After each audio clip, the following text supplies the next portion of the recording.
গলার অবস্থা শুনে বুঝতেই পারছো ভীষণ খারাপ অবস্থা গলার। তো এরকম একটু ঠান্ডা লেগেছিল, তো ওই গরম গরম বানিয়েছিলাম বাড়িতে স্যুপ। তো ফার্স্টে কড়াইতে দিয়েছি একটু সাদা তেল, দিয়ে দিয়েছি একটু রসুন কুচি করে, তারপর দুটো চিকেনের পিস ছিল সলিড। তো সেটাকে জলের সঙ্গে একটু নুন দিয়ে আমি সেদ্ধ হতে দিয়েছি। দেখলাম যে মাংসটা সেদ্ধ হয়ে গেছে, তখন ওই চিকেন স্টক থেকে চিকেনগুলোকে তুলে নিয়েছি।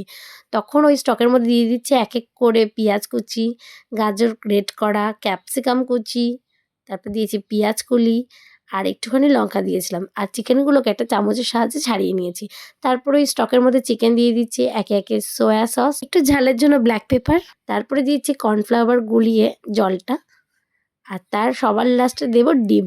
একটা ডিমকে ফাটিয়ে ডিমের সাদা অংশটাকে ভালো করে ঘেটে নিয়ে দিয়ে দিচ্ছি ওপর থেকে। ব্যাস, গরম গরম স্যুপ রেডি। আর নামানোর আগে একটু দিয়েছি ধনেপাতা। বাড়িতে কিন্তু চিকেন স্যুপ দারুণ খেতে হয়, ট্রাই করে দেখুন, দারুণ লাগবে।